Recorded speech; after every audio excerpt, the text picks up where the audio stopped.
La saison espagnole, clairement, on est dans le sud, l'ambiance va être chaude avec le Barça et c'est pas anodin. Clément le disait en avant-match, Lionel Messi est venu hier dans la Previa, dans la conférence de presse d'avant-match. Ça faisait 4 ans qu'il n'était pas venu, donc clairement, c'est vous montrer si le patron se déplace, c'est que le match est important. Il y a des choses à dire, on l'a vu symboliquement. Voici ce 11 entrant pour le FC Barcelone. Alors on va voir, parce qu'on a l'habitude de ne pas vendre le 4-3-3 du côté du FC Barcelone. C'est certainement la composition comme elle s'affiche, à savoir Sergi Roberto qui jouerait en rôle d'attaquant. Je pense que ça sera quand même un faux attaquant, qu'au niveau du replacement défensif, on aura une ligne de 4 au milieu de terrain et que les contres seront gérés par Lionel Messi et Philippe Coutinho. Je parle de contre, même cette formation du Barça, bien entendu, aura certainement la possession du jeu le plus possible. On verra l'animation offensive, notamment avec cette position de Sergi Roberto, sinon on sait. Kondogbia à qui on lui a préféré Francis Coquelin. C'est parti donc pour cette sensée soirée, c'est un véritable point d'ancrage dans le jeu barcelonais. On complique un petit peu la... Arthur qui était convalescent, qui n'a pas perdu son ballon. Sergio Busquets passe de Clément Lenglet, plein axe pour Rodrigo qui va effacer Jesper Silesen. Le sauvetage sur la ligne de Gérard Piqué. Quelle erreur du latéral, du défenseur français. Quelle erreur de Clément Lenglet qui aurait pu coûter très très cher au Barça. Très cher et malheureusement Lili est revenu à son meilleur niveau. Coutinho, déviation pour Jordi Alba. Et voilà une alerte en tout cas pour le Barça qui se doit de réagir avec celui de Coutinho qui cherche encore un travail avec Gamero, avec Rodrigo. Il y a de la vitesse, même si vous en parliez vers l'avant. Là cette fois, il a cherché le bon rideau. Voilà justement la bonne passe qui a positionné. Il n'y a que Lionel Messi qui ne fera pas les mêmes efforts pour défendre. Ça on le sait. Effectivement, c'est souvent utilisé comme latéral droit. Et justement, Daniel Vaz se retrouve une fois Lionel Messi avec cette ouverture, effectivement, avec le pied ouvert. Lionel Messi qui espère profiter du contre. La tentative de frappe de avec Messi. Messi qui est parti, Messi qui résiste à Parero. Messi qui frappe et qui n'accroche pas le cadre de Domenech sur cette frappe. Et longue ouverture avec encore une fois Gérard Piqué. Tranquillement, rapidement. Il faut lui proposer les solutions. Oh, c'est dangereux ça. Attention avec le centre hors du sol, le contrôle derrière Kevin Gamero qui prend le temps d'ajuster, finalement d'ouvrir le score.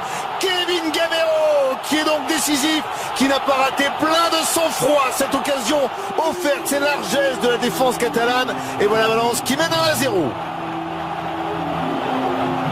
Vous avez raison de parler de sang-froid, Lilian.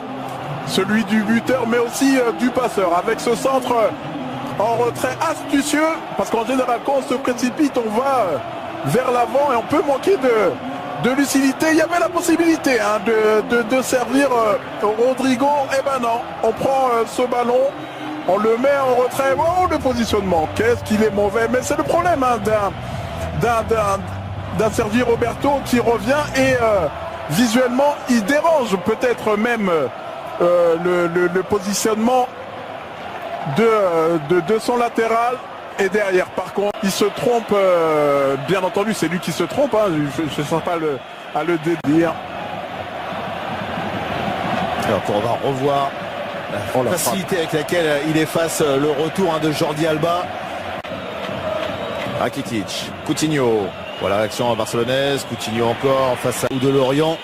Alors que Kondogbia a cette faculté en milieu de terrain de se projeter un peu. Bien vu. Nelson Semedo avec la fin de... C'est pour ça que je parle du positionnement. C'est pas tant dans la latéralité qu'il a fait une erreur. C'est dans le dos de Jordi Alba. C'est Carlos Soler qui va pouvoir le pousser une fois, qui va centrer pour le deuxième but. Et cette fois, c'est notre attaquant. C'est Rodrigo Moreno qui double la mise. 2-0 pour Valence. Le Barça est en train de sombrer dans cette finale. J'ai été critique ces dernières semaines sur l'efficacité de Rodrigo Moreno, mais là, ça c'est le positionnement de l'attaquant, ce qu'on espère. Oh, vous avez vu le réflexe de Marcelinho, c'est le même que son relais sur le terrain, son capitaine qui a dit les gars on se calme. Oui c'est vrai qu'on mène 2-0, mais on se rappelle qu'il y a quelques semaines on menait 2-0 et Messi en a décidé autrement pour venir égaliser. Alors ça a l'air plus compliqué aujourd'hui. Là c'est bien joué. On se demande comment Jordi Alba, qui est aussi très rapide, se fait prendre. Certainement qu'il est cuit en cette fin de saison, et derrière ça défend très mal, très mal. Personne ne vient au marquage du seul attaquant à prendre, à considérer sur cette occasion. Gérard Piqué ne sait pas ce qui se passe dans son dos. Vous voyez l'inquiétude pour Jason Murillo, ancien joueur de Valence, justement le Colombien, à la mi-temps pour remplacer Philippe Coutinho, ce qui ont été les choix qui avaient été on ne demande pas vraiment, et le seul joueur qui est en mouvement est visible, et il faut le trouver. Coutinho. Jordi Alba, pris par Daniel Vaz, le centre avec Agir, encore une fois avec le contre, et Rodrigo. Le ballon a été taclé par Nelson Semedo, qui recherche encore une fois Messi. Messi toujours, mais on l'a. Messi, le crochet, Messi encore, qui tente à Coutinho, la fin de corps, avec Messi, qui tente la frappe de loin. Oh, quel arrêt. La période, et ce Barça qui est toujours mené avec Rakitic qui peut récupérer. La frappe de Rakitic a été contrée. C'était une nouvelle frappe cadrée pour les Blaugrana qui se révoltent. Ça a l'air d'aller un peu mieux pour le FC Barcelone, même s'il manque quand même ce point d'ancrage. Il faut le mettre vers l'avant, et non, monsieur Ndiano Malienko va donc siffler la pause ici au stade Benito Villamarín. Le coup de sifflet de monsieur Ndiano Malienko pour lancer la deuxième. Qui reste aux avant-postes, qui laisse le ballon à Messi. Messi derrière, qui rentre sur son pied gauche, qui frappe, il a se relancer. C'est Messi qui va tirer le coup franc, un ballon qui ne décolle pas, mais qui aurait pu. Ordinaire pèse beaucoup plus dans le jeu valencien. Le 1-2, Guedes encore, Guedes de loin, qui tente cette frappe, qui ne trouvera pas le cap de Silesen. Voilà là où il est attendu, en percussion, son jeu vers l'avant. Il ne s'est pas servi de Gaïa dans un premier temps. Je me suis posé la question. Toujours avec encore Messi, ouais, Messi qui a été bien arbitré, accroché, monsieur Argentin, de son dernier match avec ce ballon freiné, dévié surtout par le mur valencien. Très important que le pour que ça fasse un jeu de chaise musicale et que on change. Nouveau de Gaïa, ça va valoir un carton, ça lui capable défenseur du FC Barcelone. Et ce coup franc, encore une fois, tiré par Messi. Mieux positionné, enfin plus offensivement. Carlos Soler, le centre. Des joueurs qui se disent qu'il faut tenir le résultat.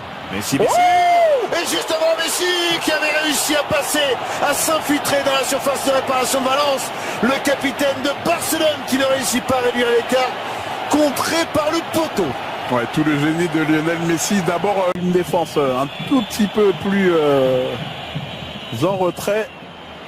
Malcolm, Messi toujours avec Malcolm qui va essayer de se centrer. En Angleterre, du côté d'Arsenal, Villarreal l'avait remplacé. Il a à nouveau.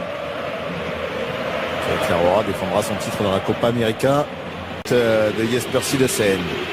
Dani Pereiro qui s'élance en public avec Messi toujours. Francisco Klein venu le gêner. Rakitic ils ont réussi lors de la dernière journée à Valladolid à la conserver cette fin de saison, en plus d'être en confiance. Attention.